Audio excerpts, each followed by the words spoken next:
So you really want to dive deep into humbleness. Huh. Like not just the surface level stuff. Yeah, get down to the nitty-gritty. Exactly.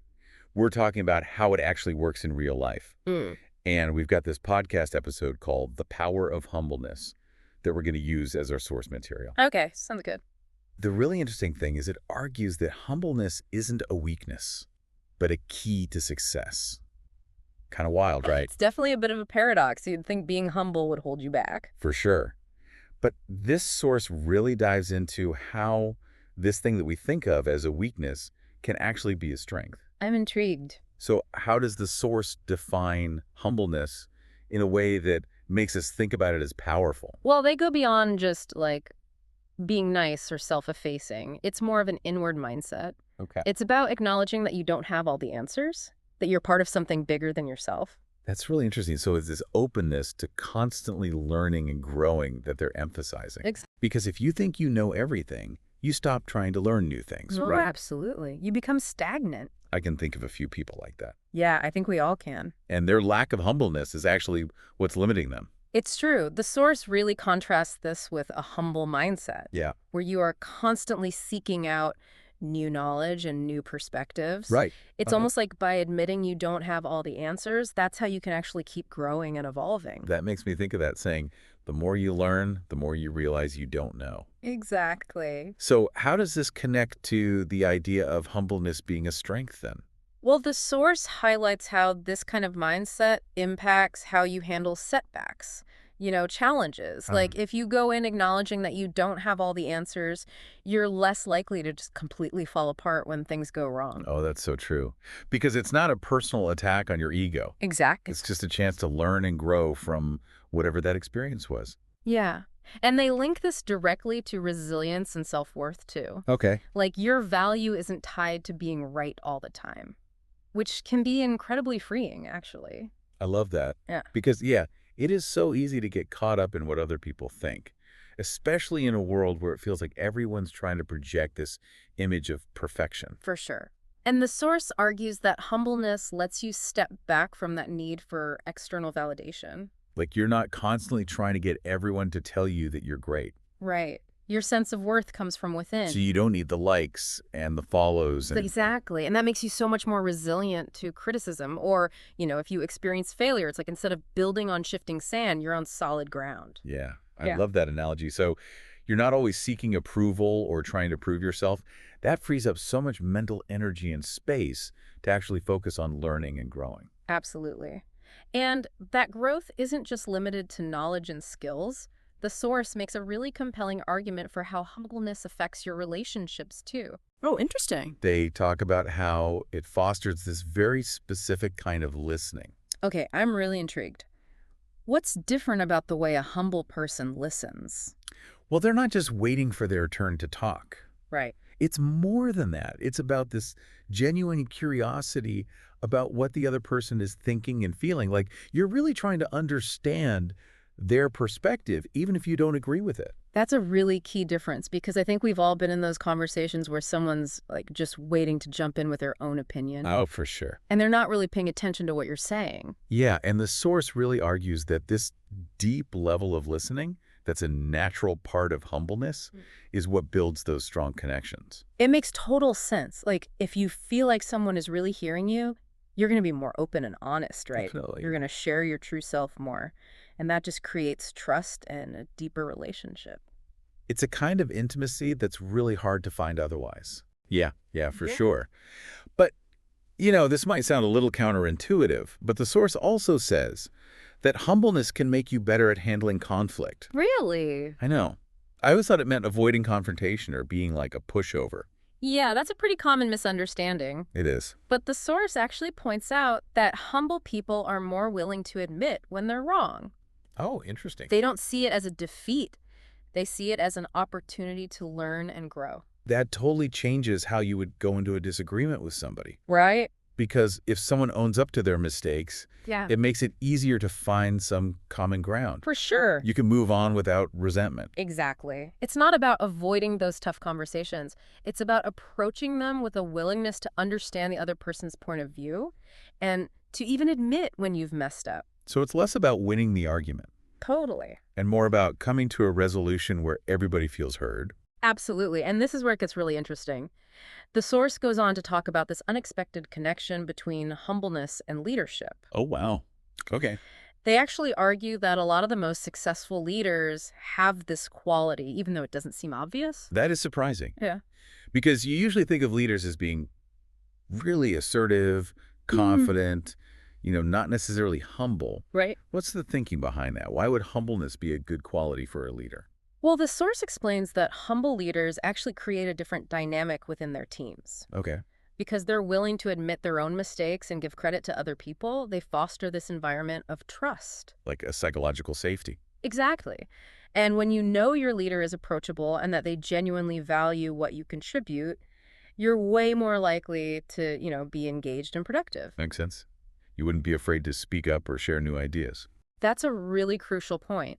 The source argues that this sense of safety and belonging that comes from humble leadership leads to more collaboration, more innovation, and ultimately better results. So it's not just about feeling good. It's not.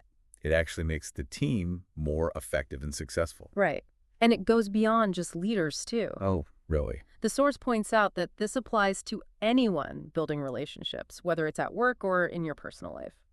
So if you approach things with humility, you're naturally going to be more likable and magnetic. Exactly. Think about it. Who are you more drawn to?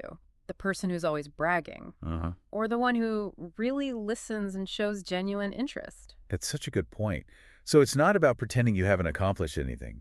It's more about focusing on creating those genuine connections with people. Right, based on mutual respect and understanding. And the source makes it clear you can't fake this stuff. No, not at all. People can tell when someone's being phony. Yeah.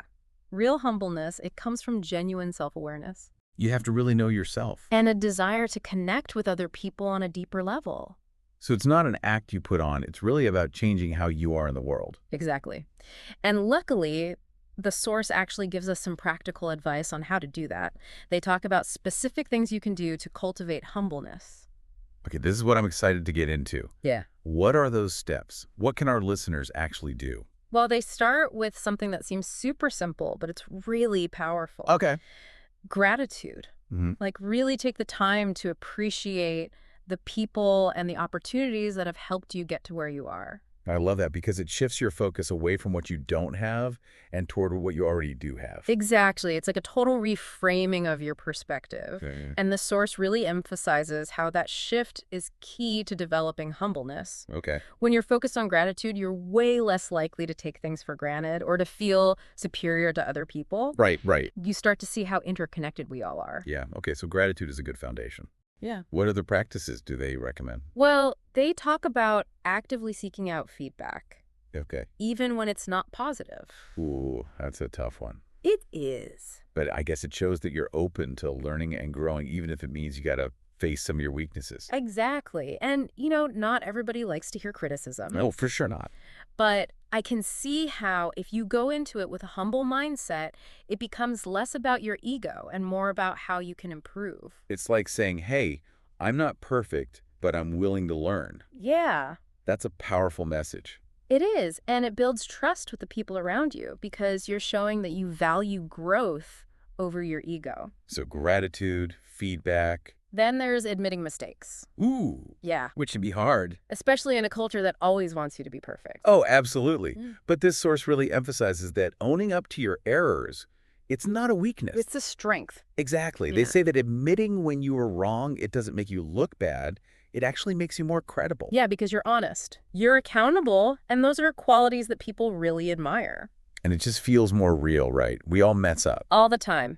It's part of being human. So trying to hide it just makes you seem fake, which I think makes people trust you less. Exactly. Yeah. And the source also points out that admitting mistakes lets you actually learn from them. Oh, yeah, so you don't repeat them. Right. It's a crucial part of growing. Okay, so we've got gratitude, seeking feedback, admitting mistakes. It's like we're building a foundation for a more humble approach to life. I like that. What else does the source suggest? This one might be a bit unexpected. They Okay. say to celebrate other people's successes. That's interesting because it seems kind of counterintuitive when we're trying to be more humble I ourselves. know, right? Like, how does that fit in? Well, the source really emphasizes that genuine humbleness isn't about putting yourself down to make other people feel better. Right. It's about recognizing their accomplishments and being happy for them without feeling threatened or jealous. It's like shifting from a scarcity mindset, where you think there's only so much success to go around, to an Yeah. abundance mindset where you're happy when other people achieve things. Exactly. And they point out that making that shift has a huge impact on your relationships and just your overall happiness. Yeah, because when you're genuinely happy for someone else, it just creates this positive energy, Absolutely. and it fosters a sense of community. It's like you're all supporting each other instead of competing with each other. Totally. And the source argues that that kind of collaboration is essential for living a more fulfilling life. Okay, so we've got these 5 things: gratitude, feedback, admitting mistakes, celebrating others. And listening more. Oh, right. I almost forgot that one. That's a big one. It really is. So it's like we have a whole toolkit now for becoming more humble.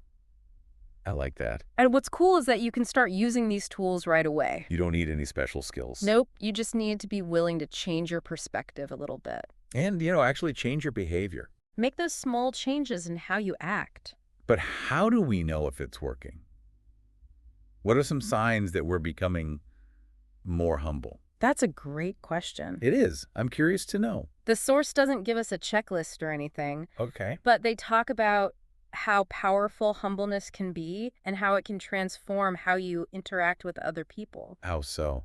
What kind of changes should we look for? Well, people are going to feel more seen and heard.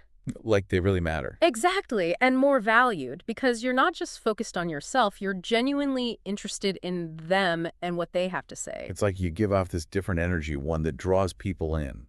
It invites connection and trust, yeah. And it's not just good for the people around you. No, it's not. It's good for you too. Wait, in what way? The source says that as you develop humbleness, you'll feel more at peace and more resilient. Like you can handle things better. Yeah, you're not as bothered by what other people think. And you're more sure of yourself. Exactly. So it's a win-win. You're a better person to be around and you feel better about yourself. And that brings us back to the main point of the source. Okay. Humbleness is not about making yourself small.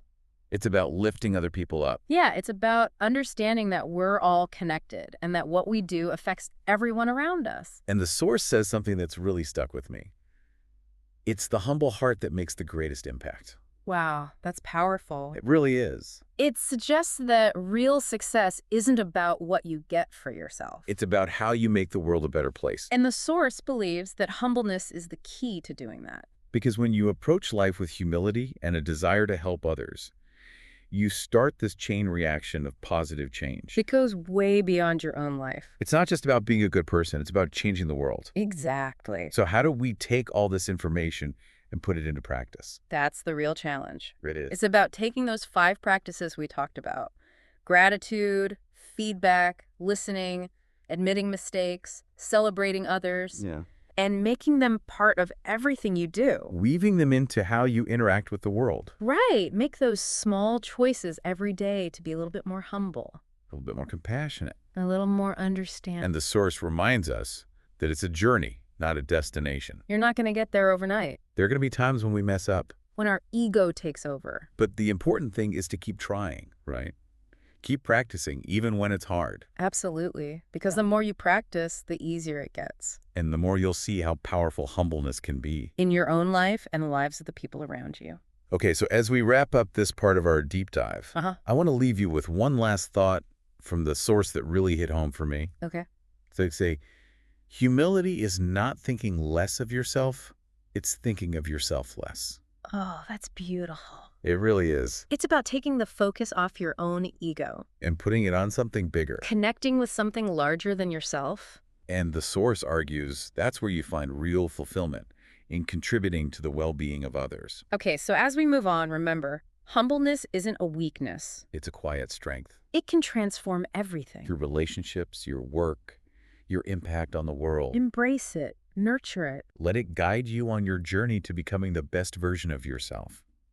It really makes you think about how much we could accomplish if we all approach things with a bit more humility. Right. The source definitely pushes us to rethink what we consider successful and what it means to be powerful. Because let's be honest, we live in a world obsessed with self-promotion and standing out. Totally. So this idea of embracing humbleness is almost revolutionary. Yeah, it's a different way of thinking. But I think that's why it's so appealing. It's like a breath of fresh air. It goes against all that striving and competition. I agree. And, I think it speaks to something deeper in us, that desire to connect with people in a real way, to belong. Yeah, to find meaning beyond just our ego. And the source really taps into that by saying humbleness isn't a weakness. It's actually the way to build those meaningful relationships. And ultimately, find a deeper sense of purpose. It's like they're saying if you let go of the need to be the center of attention, you become more attractive. More influential, but in a genuine way. And that influence comes from listening to people, trying to understand them, and wanting to be part of something bigger than yourself. Not just forcing your own ideas on everyone. I love that. What a great vision. A world where success isn't about what you have, but what you give. How you help others. And we have these 5 practices to get us there. Gratitude, feedback, listening more, admitting mistakes, celebrating others. It's a good reminder. They're not just concepts, they're things we can actually do every single day. Little by little, we can start to change how we approach the world. It's like planting seeds of humbleness. They'll grow and spread. And create positive change way beyond ourselves. Exactly. So as we wrap up this deep dive into the power of humbleness, I want to encourage you to check out the original podcast episode. The power of humbleness, right? It's full of great insights that can help you on this journey. And remember, this is just the beginning. The real work starts now, putting these ideas into action. Play around with those 5 practices. See how they change your relationships, how you feel. But don't get discouraged if you slip up. It's not about being perfect. It's about progress. It's about trying your best every day. To learn, to grow, to make a difference. Exactly. So keep diving deep. Keep exploring these ideas. And always remember the strength that comes from humbleness.